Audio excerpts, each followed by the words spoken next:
तैयारी करने से पहले आपको अपनी रणनीति अपने दिमाग में तैयार करनी है, उसके बाद आगे बढ़ो। वो बात यह है कि मेरे बच्चे, मैंने तुमसे कहा था कि रणभूमि में युद्ध हो उससे पहले। महाभारत में एक थे शकुनी मामा, जिनकी एक बात जो है ध्यान में रखनी है। यूपीएससी एक महाभारत।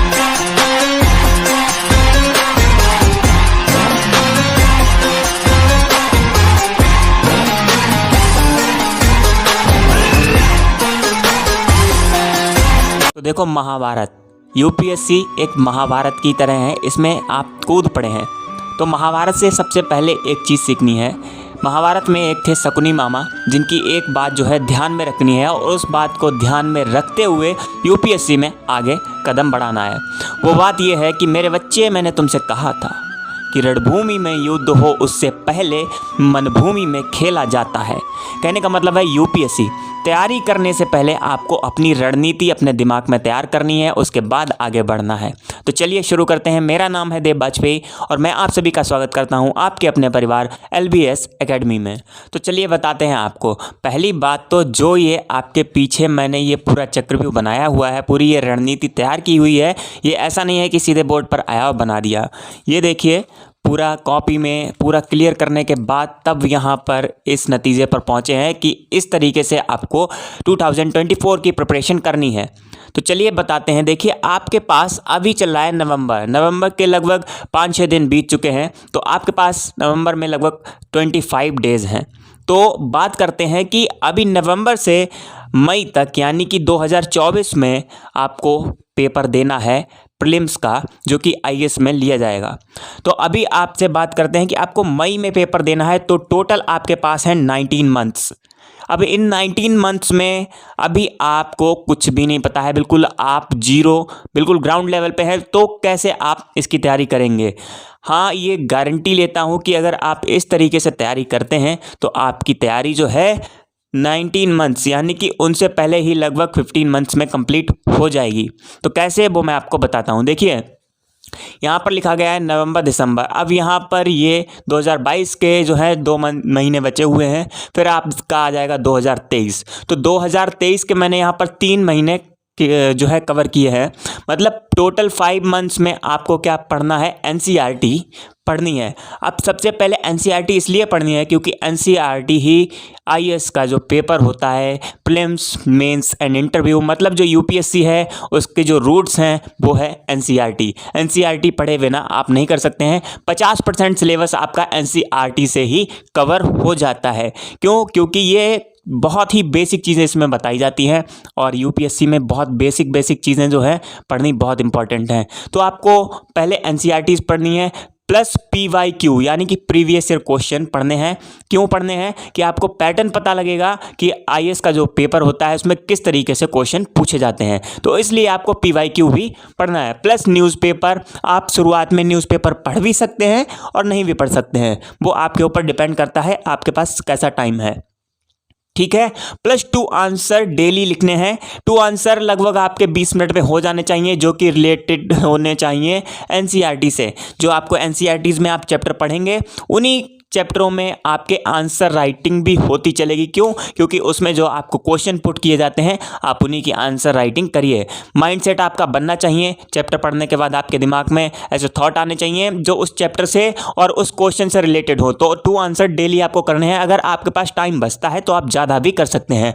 एनसीईआरटी आपको टाइम देना है 4 hours, PYQ 1 hours and newspaper आपको अगर टाइम है तो 1 घंटे पढ़ सकते हैं। बाकी 2 आंसर लिखने में आप 20 मिनट किसी भी टाइम पढ़ सकते हैं। ठीक है। तो बात हो गई ये कि आपको 5 महीने जो शुरुआत के हैं वो ये करना है। और अगर आपको ये भी नहीं पता है कि आईएएस के पेपर में कितने क्या चरण होते हैं, कैसा क्या होता है, तो आपको 10 दिन लेकर पूरा सिलेबस डाउनलोड करना है, पूरा समझना है किस तरीके से पैटर्न होता है।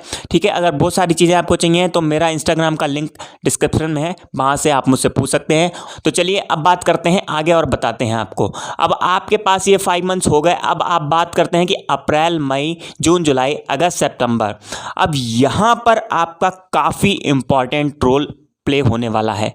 कारण है, देखिए, मैंने यहाँ पर आपके जीएस और ऑप्शनल मेन जो है, आप कहेंगे कि भैया यही तो मेन है और आपने इतना कम टाइम मतलब 6 मंथ्स में आपको जीएस और ऑप्शनल करना है और प्लस एनसीईआरटी का रिवीजन करना है एनसीईआरटी का रिवीजन करना है। ये अगर आपने अच्छे से पढ़ ली होगी, क्योंकि 5 मंथ्स काफ़ी ज़्यादा है, तो अगर आप एनसीईआरटी अच्छे से पढ़ लेते हैं तो आपका रिवीजन यहाँ पर मुश्किल से 30 मिनट में हो जाया करेगा।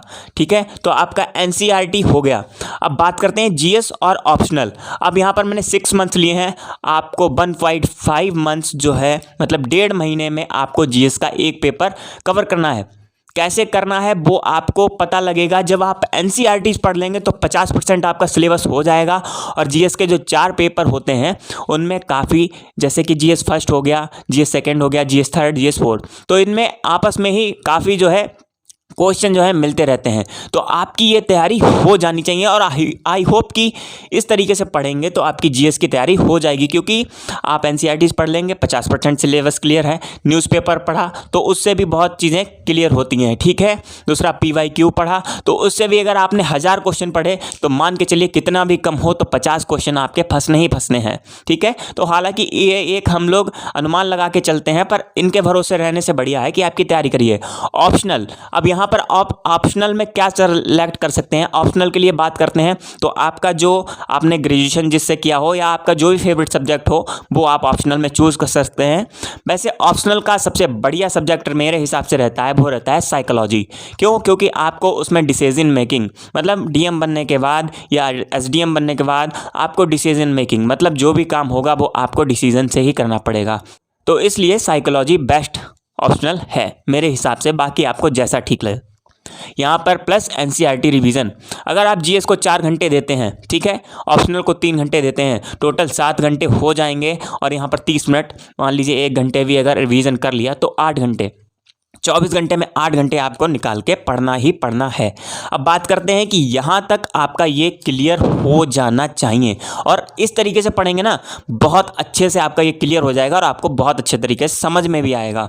यहाँ पर पहुँचने के बाद जिस तरीके से पढ़ेंगे आपका कॉन्फिडेंस लेवल जो है वो 0 से एकदम हाई पे पहुँच जाएगा। क्यों? क्योंकि आपको पता लगेगा कि हाँ किस तरीके से तैयारी की है। ठीक है, अब बात करते हैं कि हमारे पास यहाँ से काफ़ी टाइम बचेगा, 1 2 3 4 5 6 7 8 महीने बचते हैं। तो अब बात करते हैं कि अगर यहाँ तक हमारी प्रिपरेशन कंप्लीट हो जाती है तो हमको क्या करना है।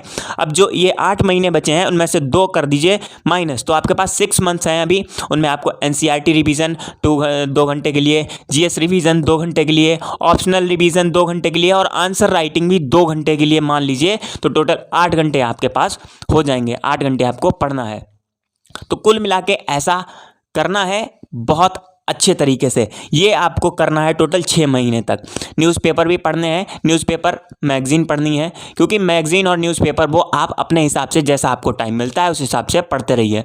ठीक है, अब बात करते हैं अप्रैल और मई। अब अप्रैल जो आपके पास पूरा महीना बचेगा, इसमें आपको क्या करना है। अब इस पूरे चक्रव्यूह में, इस पूरे जो रणनीति है, इसमें आपका अगर कोई भी पॉइंट ऐसा रह जाता है जो आपका क्लियर ना हुआ हो तो आप वो अप्रैल में कर सकते हैं।